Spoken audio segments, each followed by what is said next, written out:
योऽन्तः प्रविश्य मम वाचमिमां प्रसुप्तां सञ्जीवयत्यखिलशक्तिधरस्वदा नान्याश्च हस्तचरणश्रवणत्वगादीन् प्राणान्नमो भगवते पुरुषाय तुभ्यम्। संस्कृतभारतम् इत्यस्मिन् आमुखपटले पुनरेकवारं भवतां समेषां हार्दं स्वागतम्। सर्वेभ्यो नमो नमः। मित्राणि,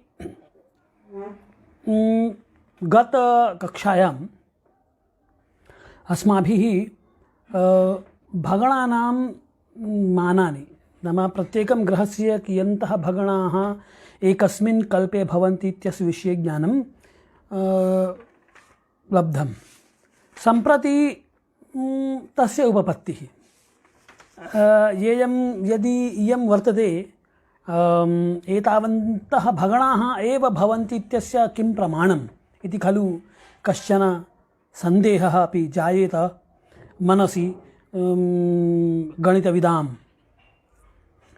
तो अब देखिए, इसकी उपपत्ति के बारे में थोड़ी बात करेंगे। तो क्या कहते हैं कि जो उपपत्ति है इसकी, प्रत्येक ग्रह अब एक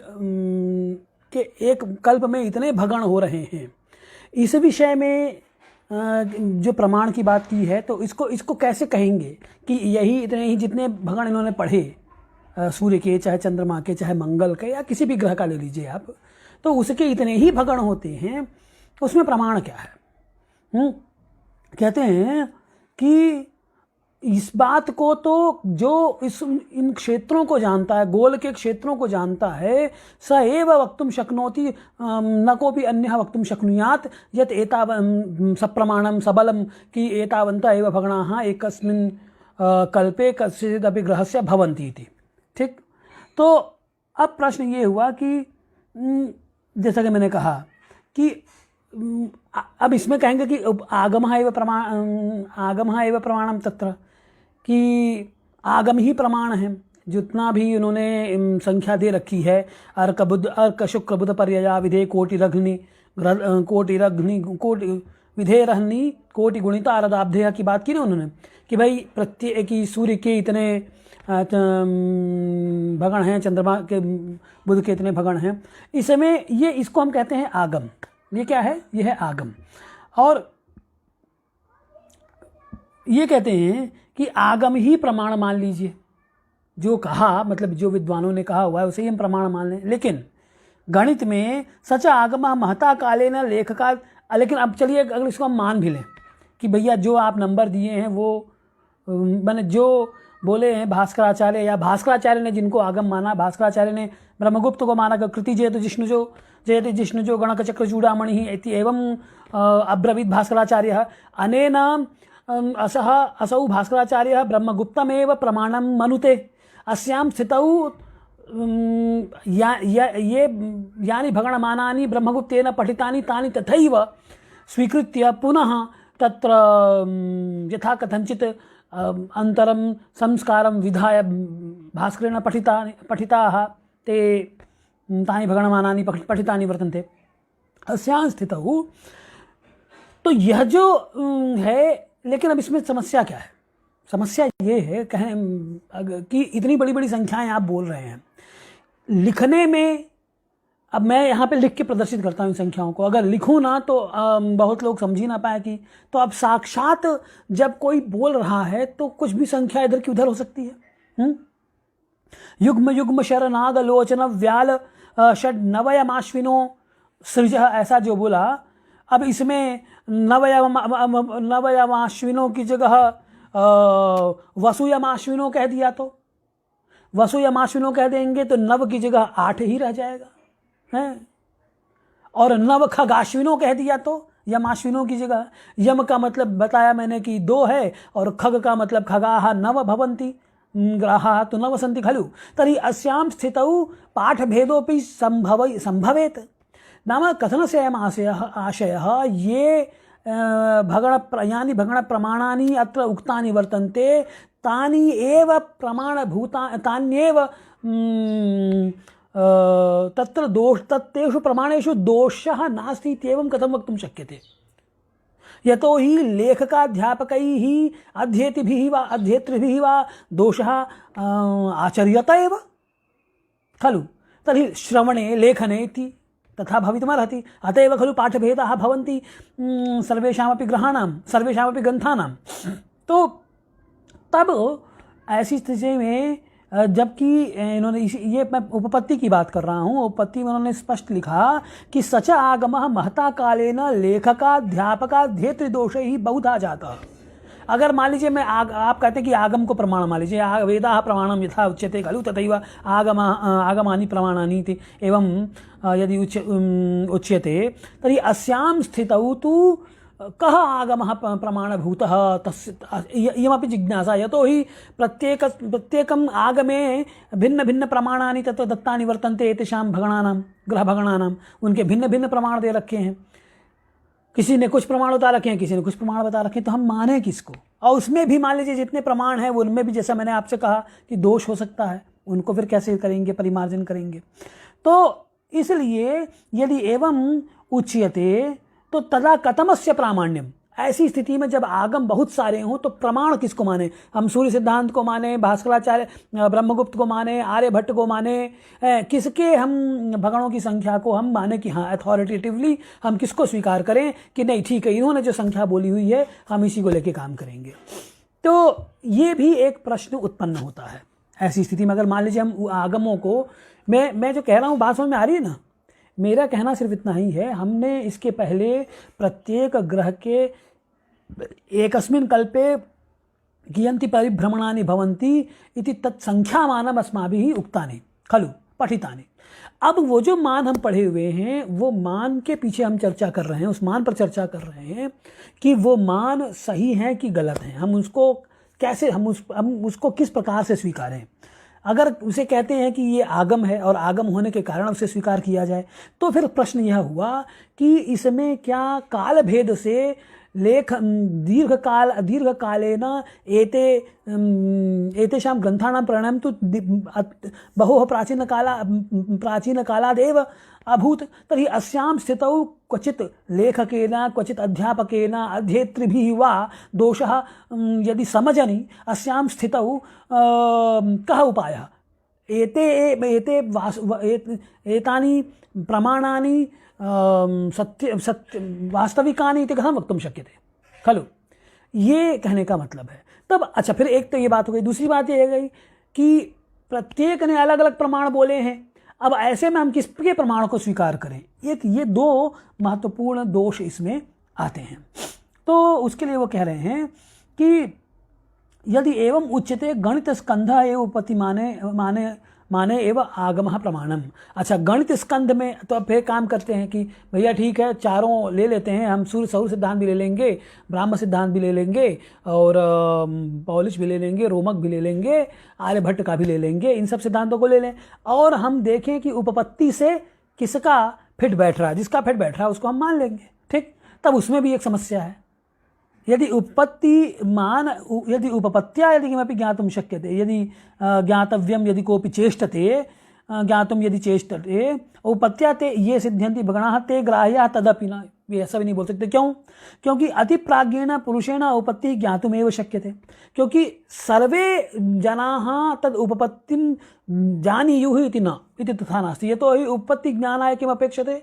अगर आपको ग्रहों के number of revolutions, they have that number of revolution and number of revolution a particular planet has in a कल्प। अगर आपको इसको सिद्ध भी करना है तो उसके लिए आपको क्या चाहिए होगा, आपको मैथमेटिक्स पूरी आनी चाहिए, ग्रह की गणित पूरी समझ में, गोल समझ में आना चाहिए। ये बात सभी कर भी नहीं सकते हैं, कुछ विद्वान ही करेंगे। अच्छा फिर उसका भी तरीका क्या है। तरीका ये है, उस तरीके, अब देखिए अब बात तरीके पे करेंगे। आखिरकार हम एक जो बात ये निकल के आई कि ठीक है हम उसी आगम को मान लेंगे जो उपपत्ति से सिद्ध हो जाएगा, चाहे वो सौर हो, चाहे आर्यभट्टीय हो, चाहे ब्राह्म हो या कोई भी हो, भगणों की संख्या के संदर्भ में। तब ऐसी स्थिति में फिर एक दोष आती से एक समस्या उत्पन्न होती है। वो क्या समस्या उत्पन्न होती है? कहते हैं कि एक बात तो ये है कि उपपत्ति सभी जान नहीं सकते क्योंकि वो गणिताश्रित है। दूसरी क्या समस्या है? सभी ग्रहों की उपपत्ति जानना आसान भी नहीं है। कारण क्या है? कारण ये है, कहते हैं कि उपपत्तौ तु ग्रहः, देखो, न तया तेषां भगणानां इयत्ता कर्तुं शक्यते पुरुषायुषोल्पत्वात्, कि पुरुष की आयु अत्यंत अल्प है। अस्यां स्थितौ ग्रहाणां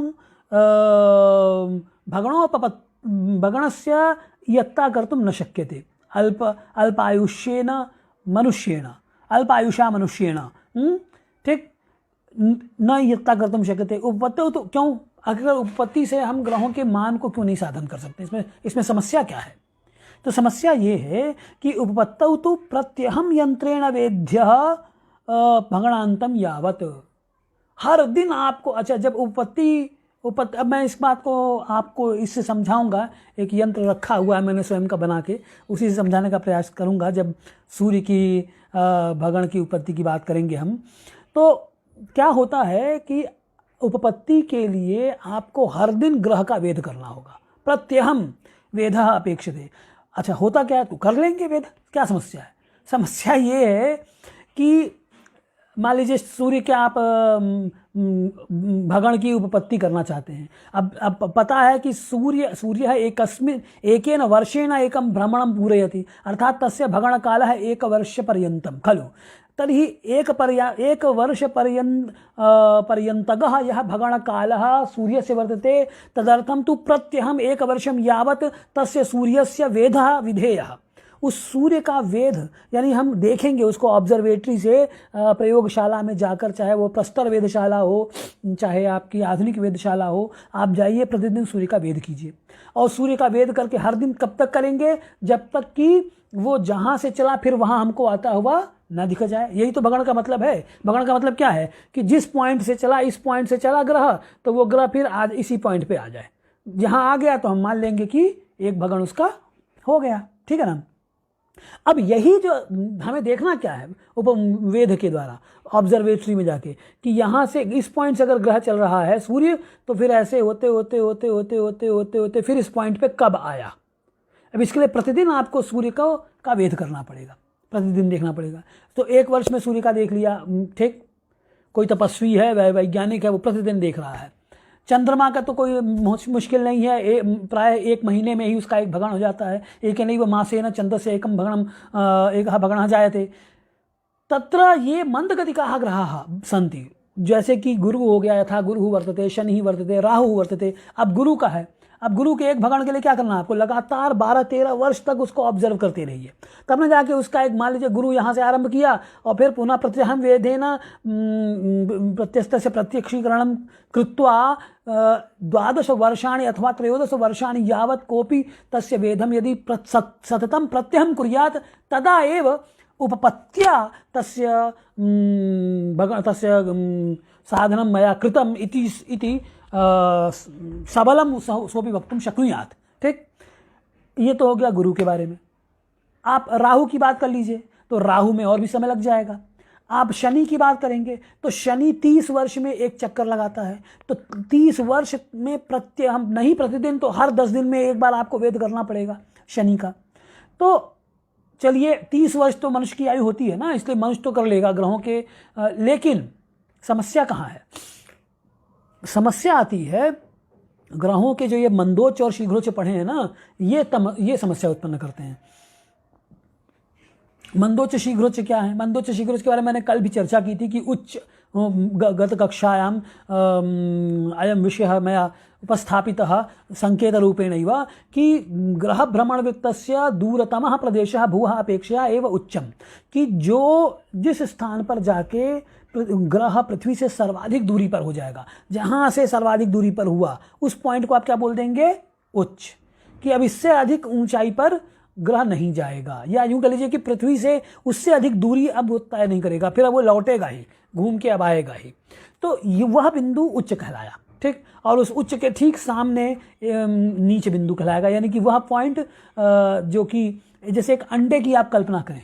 अंडा जो होता है ना, तो अंडे को अगर आप देख लें, प्राय यहाँ सब इष्टाहारी नहीं हैं, लेकिन अब कल्पना तो करना ही पड़ेगा बंधुओं।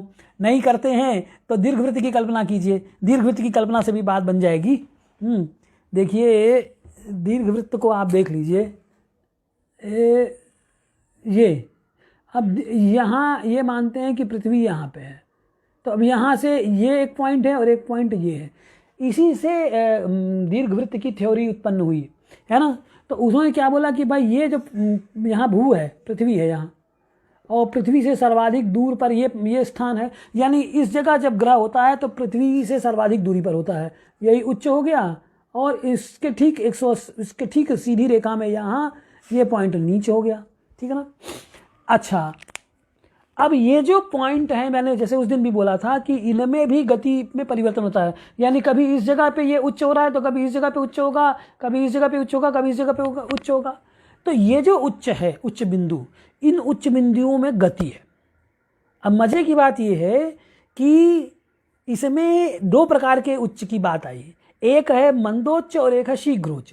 तो शीघ्रोच्च यानी कि जो जल्दी जल्दी जो अपने स्थान चेंज करे वो शीघ्रोच्च है, उसका भगण तो चलिए मान लीजिए आपने देख लिया। लेकिन मंदोच्च जो होते हैं, मंदोच्चों का अगर आप भगण देखेंगे तो कई हजारों वर्षों में मंदोच्चों का एक भगण पूरा होता है। कई 100 वर्ष लग जाएंगे तब जाके किसी मंदोच्च का एक भगण पूरा होगा। तो हमने क्या बात की थी कि प्रत्यहम वेदः अपेक्षते खलु, यदि प्रत्यहम वेदः अपेक्षते तर्हि अस्यां स्थितौ कः तावत् पर्यन्तं कस्य जीवितावधि तावत् कालिकी वर्तते। किसी की भी उनको छोड़ दिया जाए, क्या कहते हैं, मार्कंडेय जी को चाहे मुचकुंद जी को, तो और किसकी इतनी जीवितावधि है जो इतना लंबा जिएगा और मंदोच्चों को भी करेगा। तब इसका मतलब क्या हुआ? इसका मतलब ये हुआ कि उपपत्ति भी माने वेद के द्वारा उपपत्ति का ज्ञान कर लेना, यह भी ग्रहों के लिए तो ठीक है, लेकिन उनके मंदोच्चों और शीघ्रोच्चों के लिए वो भी बात ठीक नहीं है, खास करके मंदोच्चों के लिए यह भी संभव नहीं है। तब इसका मतलब क्या हुआ? देखिए दो पक्ष हैं, एक पक्ष दो चीज़ों पर टिकी हुई है। एक क्या है? एक हो गया कि आपने इतनी संख्या बता दी इसकी कि भैया 10 लाख या 1 करोड़ 10,25,000 चक्कर लगाएगा, आपने ये बोल दिया। दूसरी बात आपने क्या बोली? दूसरा कह रहे हैं कि लेकिन ये एक चक्कर कितने दिनों में लगाएगा, इतने दिनों में एक चक्कर, तो महायुग के या कल्प के दिनों में कितने चक्कर। इस प्रकार से जो आप निकालना चाहते हैं, इसके लिए प्रतिदिन वेद करना पड़ेगा। वो वेद प्रतिदिन हो नहीं सकता, क्योंकि यह जो उपपत्ति है, दूसरा जो 2 बिंदु हैं, ये उपपत्ति, अब उपपत्ति भी आपकी सभी ग्रहों की आप कर नहीं सकते, खास करके मंदोच्चों इत्यादि की उपपत्ति भी नहीं संभव है। तब ऐसे में क्या करें? इसलिए यहाँ इतरेतराश्रयत्व दोष हो गया। आप इसको स्वीकारें तो उपपत्ति नहीं बनती है, हैं? और उपपत्ति कर नहीं सकते, इसलिए इसका भी प्रामाणिकता कैसे सिद्ध करेंगे? दोनों ही चीज़ें नहीं हो पा रही हैं। मेरे ख्याल से मेरी बात समझ में आ रही होगी। तो ऐसे जिनको न समझ में आए वो यहाँ पे कमेंट लिखें तो फिर बात समझ में आए। इस मीडियम का यही एक दोष है कि सामने ये मोनोटोनस रहती है, एक पक्षीय होती है बात, द्विपक्षीय नहीं हो पाती, उभय पक्षीय नहीं रहती है। बहरहाल तो इसीलिए मैं स्वयं से प्रश्न उपस्थापित करने का प्रयास करता हूँ। बहरहाल आगे चलते हैं। तो कुल मिला के बात 2 हुई। क्या बात हुई? पहली बात तो ये कही कि प्रत्येक ग्रह के जितने भगण एकस्मिन् कल्पे पठिताः यावन्तः भगणाः कस्यचिदपि ग्रहस्य तत्तु तावत् तत्र ते आगमत्वेन स्वीकृताः सन्ति। कोऽपि तथा वदेत् यत् नैव उपपत्तिमाना एव आगमः स्वीकार्यः गणिते, अस्यां स्थितौ उपपत्तिः अपेक्षते, किन्तु उपपत्तौ किम् अपेक्षते? प्रत्यहं वेदः। असौ इदं यत् कार्यं वेदकार्यं वर्तते तत् ग्रहाणां कृते तु साधु वर्तते। कोऽपि तथा तपस्वी अस्ति चेत् सः कुर्यात्, किन्तु मंदोच्चानां सोऽपि तपस्वी न कर्तुं शक्नोति, यतो हि तेषां तु वर्षशतैः अनेकैः एकं भ्रमणं जायते।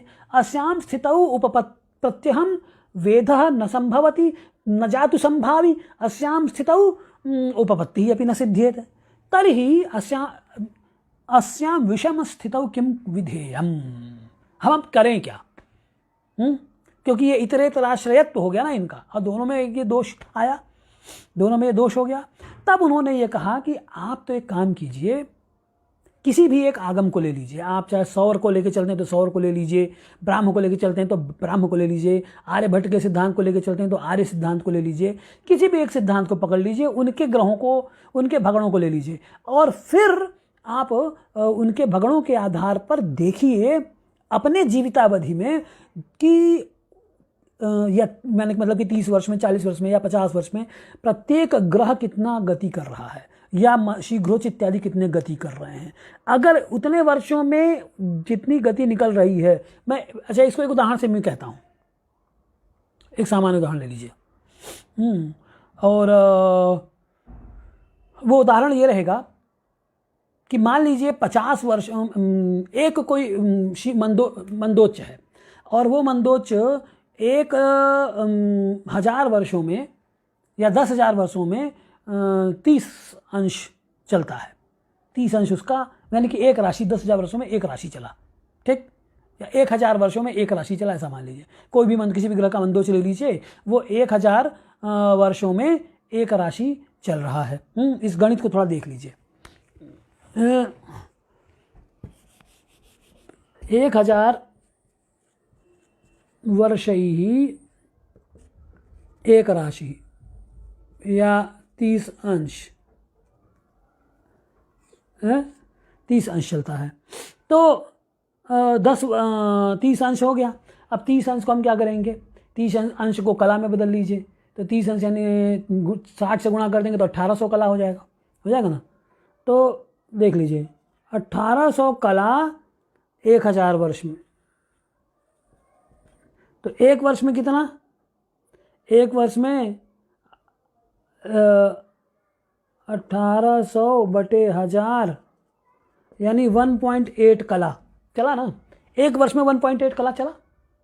अब हमें क्या करना होगा, जो वेद कर रहा है वो ये देखे कि अगर अमुक ग्रह का मंदोच एक वर्ष में 1.8 कला खिसक रहा है, या शीघ्रोच 1.8 कला खिसक रहा है, तो उसने जो गणित, जो उपपत्ति बता, जो आगम दे रखा है वो सही है। बात समझ में आ गई? आगम के आधार पे आपने लिया, ये मान लीजिए आगम है आपका, क्या आगम है कि 1000 वर्ष में एक, ये तो आगम रहेगा नहीं। आगम में क्या करेंगे, आगम में ये बताएंगे कि जो एक कल्प के मान, एक कल्प में 4 अरब 32 करोड़ सौर वर्ष हुए ना, तो 1000 वर्ष में अगर, अब इस गणित की सुविधा समझने के लिए गणित को छोटा कर लेते हैं। कल्पना कीजिए कि एक कल्प में 1 लाख वर्ष हैं, ठीक, एक कल्प में कितने वर्ष हैं, 1 लाख वर्ष। 1000 वर्षों में अगर वो एक राशि 30 अंश चलता है, तो 1 लाख में कितना चलेगा, 10,000 लाख कितना हो जाएगा, 100 राशि चल जाएगा। तो 100 राशि चला ना, तो 100 राशि का मतलब क्या हुआ, देखिए पश्यन्तु मित्राणि बहु धैर्येण सावधानेन भाव्यम, अयं तावत् गणितस्य विषयः, न तथा रोचकः भविष्यति यदि सावधानेन भवन्तः न श्रोष्यन्ति। अहं मनसि मम अहम इदं वाञ्छामि यत् यावन्तः शृण्वन्तु ते सावधानेन शृण्वन्तु, येन सम्यक् अवबोधः स्यात्, नो चेत् जामिता भविष्यति। पुनः अहम् एकवारं वक्ष्यामि, पश्यन्तु, कोऽपि कमपि एकम् आगमं स्वीकृत्य, कमपि एकम् आगमं स्वीकृत्य तस्य परीक्षणं विधेयं। तस्य परीक्षणं कथं कर्तुं शक्यते, एवं कर्तुं शक्यते यत्, चिन्तयतु, एकस्मिन् आगमे किं वर्तते, कोऽपि एकं मन्दोच्चं, कस्यचित् ग्रहस्य मन्दोच्चं चिन्तयतु, मङ्गलस्य मन्दोच्चं, तर्हि मङ्गलमन्दोच्चं एकस्मिन् कल्पे 100 राशयः, अथवा 100 राशि का क्या मतलब हो गया, 100 राशि का मतलब हो गया 12 नवैया 108, है ना। तो 100 आपका कितना हो जाएगा, 11 चक्कर मान लीजिए, 11 भगण होते हैं, ठीक, एक कल्प में, एकस्मिन् कल्पे, कस्य, ग्रहमंदोच्चस्य।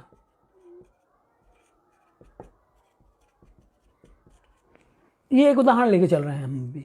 क्या उदाहरण लिया हमने कि एक कल्प में कोई भी एक ग्रह है जिसका मंदोच्च 11 भगण चलता है। 11 भगण और 8 राशि और कर लीजिए, ठीक। और उस कल्प की वैल्यू हम कितनी मान रहे हैं? उस कल्प की हम या सीधे, ठीक है। अब देख लीजिए, अब हुआ क्या कि एक कल्प में 11 भगण, तो अब कल्प को हम थोड़ा सुविधा के लिए अपने छोटा कर ले में, कल्प को मान लीजिए कि 1,00,000 वर्ष एक कल्प में है, तो 1,00,000 इकाई, दहाई, सैकड़ा, हजार, 10,000, लाख, 1,00,000 वर्ष का वर्ष जो कि आप कल्प मान रहे हैं, इसके द्वारा मान लीजिए इसके 11 राशि 8, देखिए 11 भगण और 8 राशि बोलते हैं तो कितना हो गया? 12 नवैया 108 कीजिए ना, तो 12 नवैया 108, तो कितना हो जाएगा? अब सीधे सीधे आप एक काम कीजिए, उसको सीधे ये बोलिए कि 1000 राशि, एक कल्प में 1000 राशि का भोग करता है कोई भी मंदोच्च। 1000 राशि को आप कर लीजिए, 1000 राशि को हम किस में कन्वर्ट करेंगे? 1000 या 100 राशि का, 1000 तो बहुत हो गया, 100 राशि चलता है। 100 राशि को आप कन्वर्ट कर लीजिए तो 12 से भाग दे दीजिए, तो 12 नवैया 12 अट्ठे 96, 96 4, यानी 8 भगण और 8.4 भगण होता है, ऐसा मान लीजिए 8.4 भगण। क्या मैंने आपसे कहा? मैं आपसे ये कह रहा हूँ, एक हम एक कल्प काल की कल्पना करेंगे, एक किसी ग्रह मंदोच्च की कल्पना करेंगे, और फिर हम एक उदाहरण देखेंगे क्या सिद्ध करने के लिए कि कोई एक आगम जो हमने स्वीकार किया हुआ है वही आगम ठीक है। यही पद्धति सिद्धांत शिरोमणिकार अपनाते हैं, यही पद्धति सभी अपनाते हैं। इसी बात को इन्होंने आगे भी उपपत्ति में इस बात को कहा है। उपपत्ति में जो बात कही है उसको मैं यहाँ प्रदर्शित करके बताना चाहता हूँ, क्योंकि अगर उपपत्ति खाली पढ़ूंगा तो आपको न तो वो रुचिकर लगेगी न वो समझ में आएगी, ठीक। अब पहले सिद्धांतकार करते क्या हैं, फिर उसके बाद मैं इस उपपत्ति के मूल शब्दों पे जाऊंगा। थोड़ा ध्यान दीजिए। हमने क्या किया? एक कल्पना की। क्या कल्पना की? 2 कल्पनाएं की हमने। एक कल्पना ये की कि एक कल्प के में कितने वर्ष हो रहे हैं, और दूसरी कल्पना की कि एक ग्रह है, उस ग्रह का मंदोच्च एक कल्प में 100 राशि का भोग कर रहा है। 100 राशि का मतलब क्या हुआ? शतम राशेः अर्थात 8.4 भगण। 100 राशियों को 12 से, भाई 12 राशि का एक चक्र हो, एक भगण होता है ना, तो 12 अट्ठे 96, तो अब 8 भगण हो गए। तो इसीलिए मैंने क्या बोला कि कोई एक ग्रह है, तो हमने कल्प की कालावधि कितनी मानी, कल्पित की है? 1,00,000 वर्ष, ठीक। सब आपके समझने के लिए कि मान लीजिए एकस्मिन् कल्पे 1,00,000 वर्ष सौरवर्षाणि सन्ति इति प्रथमं कल्पना। द्वितीया कल्पना का वर्तते तस्मिन् कल्पे कोऽपि कस्यचिदपि ग्रहस्य मंदोच्चं 100 राशीन् भुनक्ति। इस कल्प में कोई किसी ग्रह का मंदोच्च 100 राशियों का भोग करता है, ठीक। ऐसा किसी आगम में हमने पढ़ा। आप उस सुविधा के लिए कोई आगम मान लीजिए, अभी मैं अपना ही मान लेता हूँ कि यह मेरा आगम आगम तो श्याम नाम का होगा, ऐसा मान लीजिए। आज से 3000 साल पहले उसने कोई ग्रंथ लिखा होगा, श्याम ज्योतिष में ऐसा लिखा हुआ है। क्या लिखा हुआ है श्याम सिद्धांत में? श्याम सिद्धांत ने ये बोला, हम आगम लेके चल रहे हैं और आगम में हमने श्याम सिद्धांत को माना है। अब श्याम सिद्धांत से क्या देखते हैं कि एक कल्प में ग्रह मंदोच्च 100 राशि का भोग करता है। वो मैंने देखा, उसमें पढ़ा, जैसे अभी हम लोगों ने ये पढ़ा ना, अर्क शुक्र बुध परया विधे रहन्निकोटि गुणितारदाब्दयः एत एव शनि जीव भूभुव कीर्तिताश्च गणकैश्चलोच्चयाः। ये सारे के सारे हमने क्या पढ़े थे? ग्रहों के भगण पढ़े थे, नंबर ऑफ रिवोल्यूशंस। ये जो भगण पढ़े हुए हैं, ये भास्कराचार्य ने इसमें आगम किसको, ये भास्कराचार्य ने सीधे ले लिया। भास्कराचार्य ने जो सीधे लिया तो इसके लिए वो आगम किसको माने? वो पुराने जो ग्रंथकार हैं उनके पहले के, उनके लोगों को उन्होंने जो पढ़ा उसको उन्होंने स्वीकार कर लिया। इसे ही बोलते हैं आगम। ठीक, तो इनके लिए आगम भूत कौन हैं? विष्णुगुप्त हैं, ये ब्रह्मगुप्त हैं, उनके पहले के आचार्य हैं, ये इनके लिए आगम हैं। अब हम एक आगम की कल्पना स्वयं करते हैं। ये बात समझ में आ गई? ठीक इसी प्रकार से मान लीजिए एक और सिद्धांत है, उसको लेके मैं चल रहा हूँ। श्याम सिद्धांत 3000 वर्ष पहले का, किसी ऋषि के द्वारा, किसी सिद्ध ज्योतिर्विद के द्वारा दिया हुआ, ज्योतिर्विदता के द्वारा। उन्होंने क्या पढ़ा? उन्होंने पढ़ा एक ग्रह है, वो ग्रह मान लीजिए वरुण ग्रह है। वरुण ग्रह एक कल्प में 100 राशि का भोग करता है। ये जो पढ़ा मैंने, इसे ही हम बोलेंगे आगम। मैंने उस पुस्तक में, उस ग्रंथ में क्या पढ़ा कि अमुक ग्रह जिसका नाम वरुण है, वह वरुण नामक ग्रह एक कल्प में 100 राशियों का भोग करता है। तो भगण उसका तो उसके भगण संख्या कितनी हुई? 8.4। ठीक, तो एक कल्प में, अच्छा एक कल्प में के काल कितने हैं? एक कल्प के काल है 1,00,000 वर्ष। तो 1,00,000 वर्षों में अगर वो 8.4 भगण करता है, यानी कि 100 राशियों का भोग करता है, तो एक वर्ष में कितनी राशियों का भोग करेगा? अब मैं क्या करूंगा? मैं इसको निकाल लूंगा। चलिए निकालते हैं, देखिए। अब 100 राशि का मतलब हो गया, एक राशि में 30 अंश, तो 100 में कितने हो जाएंगे? ये ठीक है ना, 3000 हो जाएंगे, 3000 अंशाः। क्लियर होगी बात? तो अब क्या करेंगे कि एकस्मिन् कल्पे 3000 अंशान् भुनक्ति असौ ग्रह मंदोच्च बिंदुः है। तर्हि अस्यां स्थितौ, यदि एक कल्प में 3000 अंश चलता है, तो एक कल्प में यानी कि 1,00,000 वर्ष में, तो एक वर्ष में कितना चलेगा? तब उसके लिए क्या करेंगे? 3000 बटे, अब इस कल्प को 1,00,000 हो गया। अब इसको जो अंश है, अंश को भी परिवर्तित कर लीजिए, कला में बदल लीजिए। कला में बदलेंगे तो क्या हो जाएगा? गुणे 60 कर लीजिए। अब ये क्या होगा?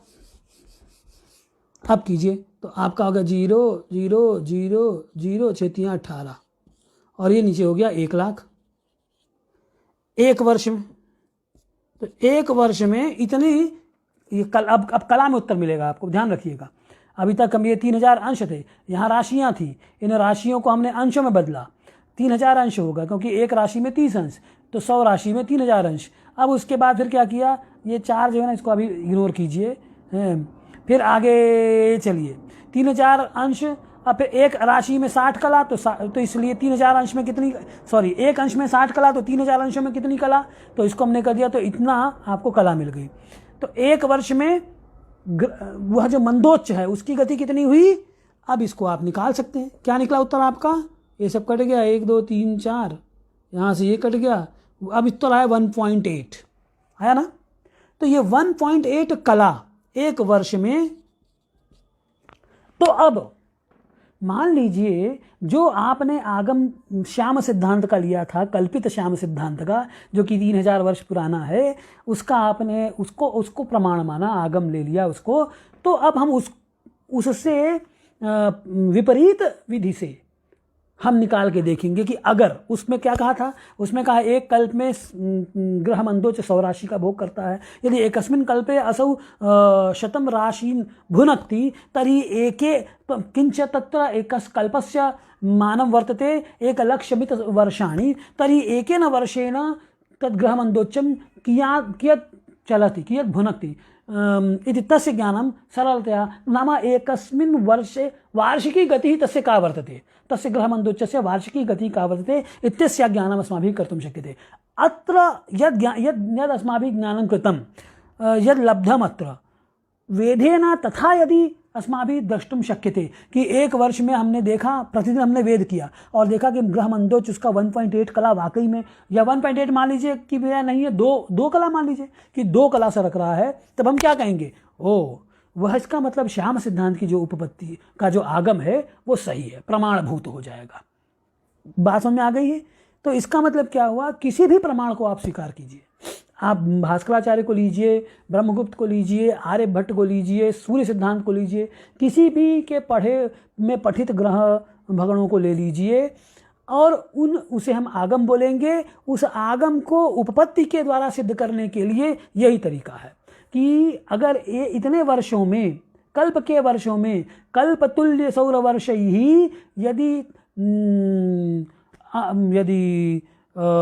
एतावन्तः भगणाः लभ्यन्ते तदा एकेन वर्षेण तस्य ग्रहस्य अथवा ग्रहमन्दोच्चस्य कियती गतिः वर्तते इत्यस्यापि ज्ञानम् अस्माभिः क्रियते।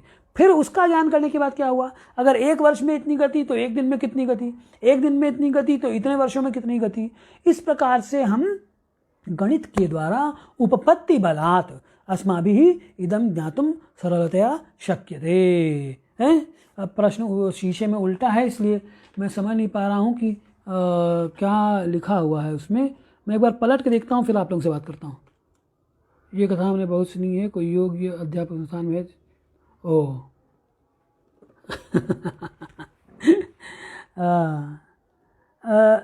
ठीक है, अच्छी बात है। तो यंत्रों का ज्ञान है रैना जी, लेकिन यंत्रों का ज्ञान ऑनलाइन तो नहीं होगा ना। इसके लिए आपको आना पड़ेगा, या मुझे लग रहा है आपके लिखने से लग रहा है कि आप यंत्रों के अच्छे जानकार हैं, तो कभी आपसे ही चर्चा करेंगे यंत्रों के विषय में। बहरहाल तो अब इसके ये तो हो गया। अब आगे की बात देखिए, कथा जैसा रैना जी ने बोला है, आगे की कथा सुनी जाए। तो ये तो हो गया, इस तरीके से उपपत्ति का ज्ञान, इस प्रकार से उपपत्ति साध्य या उपपत्ति अनुरूप उपपत्तिमानः आगमः स्वीकार्यः तथैव भास्कराचार्येण व्यधायि तथैव अन्येपि आचार्याः अकुर्वन्। अब बात आती है कि इसको कैसे, अब जैसे अब सूर्य के भगण की उपपत्ति के विषय में विचार करेंगे। तो देखिए उन्होंने क्या बोला, अर्क शुक्र बुध पर्यया विधे रहन। अब देखिए 2 बातें यहाँ कहनी है।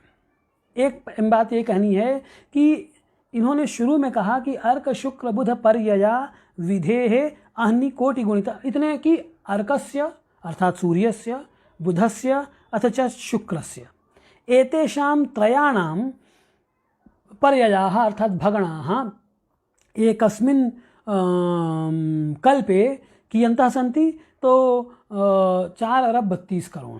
ठीक, इतना इन्होंने इकाई दहाई सैकड़ा हजार 10,000 लाख 10 लाख करोड़ 10 करोड़ अरब 4 अरब 32 करोड़ भगणाः भवन्ति सूर्यस्य बुधस्य शुक्रस्य च। नाम एतेषाम् आहत्य न भवति, प्रत्येकं ग्रहस्य, एतेषु प्रत्येकं ग्रहस्य एतावन्तः भगणाः समानरूपेण एतावन्तः भगणाः भवन्ति इति आशयः, कथनस्य अयम् आशयः वर्तते। अच्छा, फिर तो एक बात तो यह हो गई कि यतो ही बुधः अथ च शुक्रः, बुधः नेदिष्ठः अस्ति, पुनश्च शुक्रः ततः किञ्चित् दूरं यावत् गच्छति सूर्यापेक्षया। सूर्य से बुध मैक्सिमम 28 डिग्री का अंतर रखता है और शुक्र मैक्सिमम 47 डिग्री का अंतर रखता है। तो यानी कि इसके तो अंतर रखता है, तो का मतलब क्या हुआ, मतलब ये हुआ कि इनकी स्पीड, अब भाई 2 धावक दौड़ रहे हैं, फर्स्ट और सेकंड वाले, जो एक फर्स्ट आया है और एक जो सेकंड आया है, तो वो जितने बार दौड़ेंगे उतने बार, अगर वो प्रथम वाला प्रथम आ रहा है और द्वितीय वाला द्वितीय आ रहा है, इसका मतलब कि दोनों की स्पीड लगभग बराबर है। तभी तो ये है कि दोनों में बहुत अंतर नहीं हो रहा है। अगर दोनों में सर्वाधिक अंतर है तो 28 डिग्री का है, या सर्वाधिक अंतर है तो 47 डिग्री का है, इस प्रकार के अंतर हैं दोनों में। इसका मतलब क्या हुआ कि इन तीनों का ही, सूर्यः भवतु, बुधः भवतु, शुक्रः वा भवतु, एतेषां त्रयाणामपि गतिः मध्यममानेन समाना एव तुल्या एव स्वीकृता अस्ति। तुल्यां मध्यमगतिं स्वीकृत्यैव एते भगणाः पठिताः।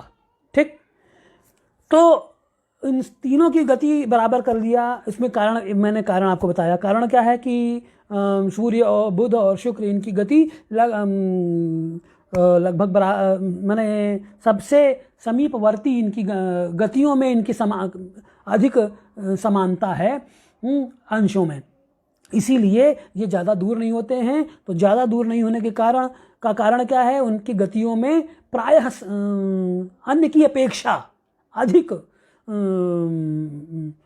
समानता है। गतियों में अंतर का अल्प होना, समानता की बजाय यह बोलें कि तेषु गति वैषम्यम न तथा वर्तते यथा महद् वर्तते यथा अन्येषां ग्रहाणां भवति। अतः एतेषु प्रत्येकं ग्रहस्य भगणाः समान संख्यकाः पठिताः। ये तो एक बात हो गई। अब दूसरी बात उन्होंने जो कहनी है वो ये है कि एक और बात यहाँ पे कही। अच्छा, अब ये जो इसमें जो ये एत एव शनिजीव भूभुवाम की व्याख्या कल करूँगा हैं। अभी एक बात और कह दे, सूर्य के भगण की उपपत्ति की बात कर देता हूँ, फिर आज की कक्षा समाप्त करेंगे। उसके लिए मैंने एक ये बनाया हुआ है, इसको आप लोग थोड़ा देखिए। एक सही यंत्र तो नहीं बन पाया है। अब लीजिए, यंत्र की बात कर रहे थे रैना जी। अब अभी यहाँ पे तो फोटो में तो ऐसे ही यंत्र से काम चलेगा रैना जी हैं। तो बाकी किसी दिन फिर और कुछ पुष्ट यंत्र ले आएंगे। अब देखिए, मुझे सूर्य के भगण के बारे में जानना है। सूर्य के भगण की उत्पत्ति को साधना है, तो क्या करना होगा? सबसे पहले मैं एक समान भूमि में, ये मान लीजिए भूमि है, इस भूमि पर मैंने एक वृत्त बना दिया। वृत्त बनाकर दिशाओं का निर्धारण कर दिया। दिशाओं का निर्धारण खाली इस तरीके से कर देने से नहीं होता है, लेकिन अभी हम अभी हम यहीं तक सीमित रखें कि हमने मान लीजिए स्पष्ट दिशाओं का निर्धारण इसमें कर दिया। इधर पूर्व हो गया, इधर पश्चिम हो गया, इधर उत्तर हो गया, इधर दक्षिण हो गया। ठीक, अब करना क्या है? करना ये है, देखिए ये देखिए, ये शंकु है। ये शंकु की छाया देखिए यहाँ पड़ रही है ना, ये पूर्व दिशा है। तो मान लीजिए सूर्य, अब हम क्या करेंगे, जिस दिन यस्मिन दिने सूर्य साक्षात पूर्व दिशायाः न प्रत्युत ततः किंचित दक्षिणं भूत्वा दक्षिणदिशि भूत्वा उदेति, तस्मिन् दिने छायायाः ज्ञानं विधेयम् अस्माभिः।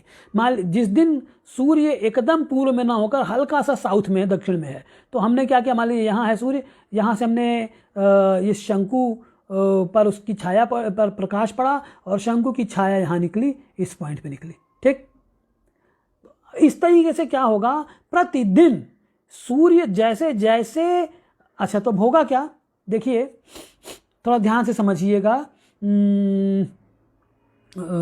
अभी रैना जी की बात कुछ अंशों में मेरे घूम रही है, लेकिन खैर तब भी तो ये पूर्व दिशा जो है, इस अब क्या होगा, एक दिन सूर्य हमने क्या किया, जिस दिन सूर्य ठीक पूर्व से ना होकर थोड़ा सा दक्षिण से, देखिए उन्होंने लिखा है, क्या लिखा है इन्होंने, समायाम भूमौ अभीष्ट कर्कटेन त्रिज्यामितांकैः अंकितेन वृत्तम दिगंकितम भगणांशैश्चांकितं कृत्वा तत्र प्राची चिन्हात। अब देखिए पहले इतना समझ लीजिए, उन्होंने क्या कहा कि एक समा भूमि ले लीजिए। अब उस समा भूमि में क्या करेंगे, अभीष्ट कर्कट का, अभीष्ट त्रिज्या से एक वृत्त बना लिया। अब वृत्त पर हमने क्या किया, दिशाओं का अंकन कर लिया। दिशाओं का अंकन करने के बाद क्या कर लिया, उसमें हमने राशि अंश कला विकला भी निर्धारित कर भी इसमें बना लिए।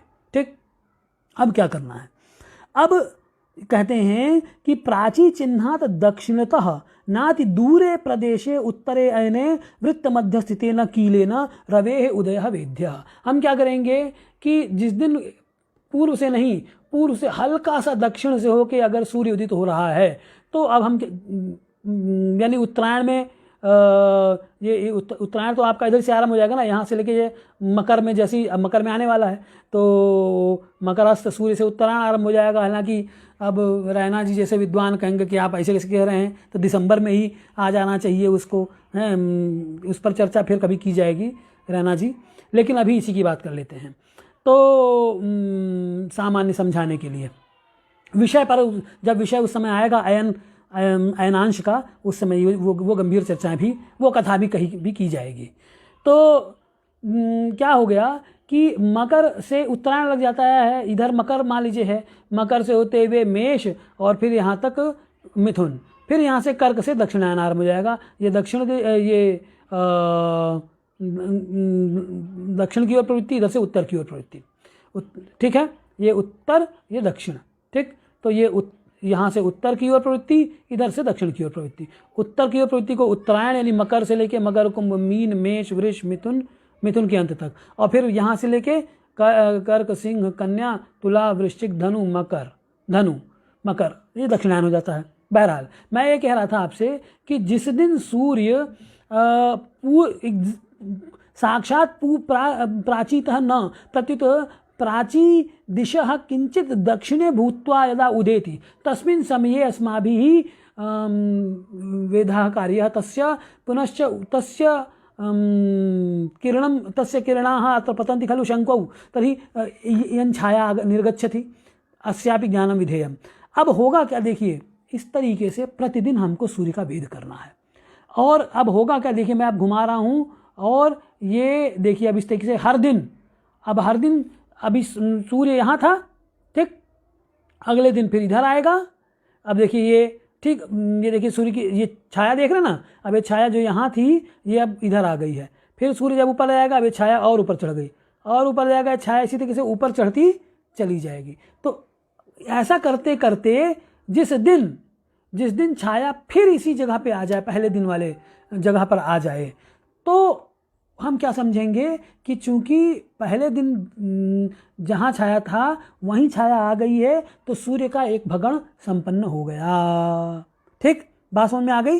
मैं एक बार फिर से कहता हूँ, इसको समझने का प्रयास कीजिए। मैंने क्या कहा कि जिस दिन पूर्व से थोड़ा सा दक्षिण, हल्का सा दक्षिण होता हुआ सूर्य उदित हो, उस दिन आप देखिए, तो उसको नोट कर लीजिए वृत्त पर कि यहाँ पे इस पॉइंट पे हमको इसकी छाया मिली। फिर अगले दिन क्या होगा, ये सूर्य फिर अब ये और इधर की ओर आएगा, अब आगे मेष में आगे की ओर बढ़ेगा, और जैसे जैसे बढ़ेगा वैसे वैसे छाया अपनी पोजीशन यहाँ की बजाय यहाँ ऐसे करते करते करते करते करते करते करते अब छाया की पोजीशन इस तरीके से चेंज होती जाएगी, और चेंज होते होते होते होते जिस दिन छाया फिर आपको यहाँ पे दिखने लगे, तो आप ये समझ लीजिए कि सूर्य का एक भगण कंप्लीट हो गया। तो छाया के आधार पर, वृत्तस्थ छाया के आधार पर आप सूर्य के भगण का ज्ञान कर सकते हैं। ये तो हुआ सूर्य के भगण का ज्ञान। अब इसमें एक और चीज़ करना है। वो क्या करना है? वो ये करना है, देखिए वो करना ये है, अभी इसको अभी इतना स्थिर नहीं रहा है ना, ये भाई सीधे रहो। देखिए तो अब हो यहाँ एक, देखिए मैंने लिखा हुआ है, कुछ आप ध्यान से पढ़िए। देखिए एक जगह लिखा हुआ है, अच्छा एक देखिएगा इसको, मैं एक गलती कर दिया, इसको मैं दोबारा समझा देता हूँ। देखिए मैंने आपसे ये कहा था, ये उत्तर है, ये दक्षिण है, ये पूर्व है, ये पश्चिम है, ये शंकु है, शंकु को सीधा रहना चाहिए जो रह नहीं रहा है, क्योंकि छिद्र जो है ना वो बड़ा हो गया है। अब देखिए मैंने आपसे क्या बोला था, एक ज़मीन पर एक वृत्त बनाइए अभिष्ट त्रिज्या से, और उस पर एक शंकु गाड़िए, जैसे कि मैंने ये शंकु गाड़ दिया है। अब हम क्या करेंगे, इस पर दिशाओं का निर्धारण कर देंगे। मैंने दिशाओं का निर्धारण किया, पूर्व, पश्चिम, उत्तर और दक्षिण। ठीक, क्लियर हो गई बात? तो अब देखिए मैंने आपसे ये कहा कि अब होगा क्या कि जिस दिन सूर्य पूर्व से थोड़ा सा, अब देखिए यहाँ ये देखिए, देख रहे ना, अरे भाई तुम ऐसे रहो, ये देखिए ये है प्रथम बिंदु, देख रहे हैं, प्रथम ही बिंदु लिखा है ना, क्या लिखा हुआ है प्रथम बिंदु, हाँ प्रथम दिन। ए पॉइंट देखिएगा, देखिए इसमें ए पॉइंट बना हुआ है, और पास से दिखाऊं, ये देखिए ये ए पॉइंट है इसका, ठीक। अब इस ए पॉइंट पर जिस दिन सूर्य रहेगा, ठीक है ना, ये जिस दिन ए पॉइंट पर सूर्य है उस दिन देखिए सूर्य की छाया कहाँ पे है, ठीक। और मैंने आपसे क्या बोला, इसी तरीके से छाया प्रतिदिन जैसे जैसे सूर्य इस प्रथम बिंदु से जैसे जैसे आगे बढ़ेगा वैसे वैसे ये छाया भी गति करती रहेगी, इस पूरे वृत्त पे गति करते करते करते करते करते करते जब फिर इस पोजीशन पे आ जाए तब आप क्या समझेंगे, सूर्य का एक भगण हो गया, पहली बात। दूसरी बात मैं क्या कहना चाह रहा हूँ, अब मुझे भगण की उपपत्ति जाननी है, तो उसके लिए मैं क्या करूँगा, ये है प्रथम बिंदु। तो ये प्रथम दिन सूर्य का उदय, यहाँ ए लिखा हुआ है, ये प्रथम, ठीक है। और आप देखेंगे कि जो अंतिम इसका सूर्य का उदय होगा वो ये बिंदु है, ये बिंदु अंतिम उदय लिखा हुआ है ना, अंतिम उदय तो है ना, क्या लिखा हुआ है, सी पे, बी पर आइए, फिर देखिए सब उल्टा लिखा हुआ है ना, इसलिए बहुत समझ नहीं आ रही है बात। ये देखिए इस पे लिखा होगा, यहाँ देखिए बी पे, देखिए बी पे देखिए ये लिखा हुआ है ना, तो यहाँ से आरंभ हुआ और अंतिम दिन सूर्य यहाँ पर रहता है। इन दोनों का अंतर निकाल लीजिए, इसे ए बी चाप कहेंगे। और जब एक भगण हो गया उसके बाद दूसरा भगण आरंभ होगा, तो दूसरा भगण जैसे ही आरंभ होगा पहले दिन का फिर अंतर देख लीजिए, तो यानी प्रथम उदय ये है सूर्य का, अंतिम उदय ये है, और जब अंतिम उदय हो गया तो उसके बाद जो दूसरा चक्र लगा, दूसरा चक्र आरंभ हुआ, उसका प्रथम उदय, यानी एक चक्र के बाद जो उदय है वो सी बिंदु पर हुआ। तो हम ए बी और ए सी इन दोनों बिंदुओं का जो चाप है इसको लिख लेंगे। अब एक काम करते हैं, इस विषय को कल और अच्छे से कहते हैं, और इस पर इसके भगण को और बाकी ग्रहों के भगण की विषय में श्वः चर्चा विधास्यते। और बाकी रैना जी, आपको यंत्रों इत्यादि के बारे में शास्त्रार्थ करना होगा या चर्चा करनी होगी, कोई विषय आपके दिमाग में आए प्रश्न तो आप उसको यहाँ रखिए, और जितना संभव हो सकेगा उत्तर देंगे, नहीं तो आपसे सुनेंगे, हमारी कथा नहीं सही तो आपकी कथा सही। तो इन्हीं शब्दों के साथ मैं अपनी वाणी को विराम देता हूँ। जयतु संस्कृतम, जयतु भारतम, जयतु ज्योतिषम।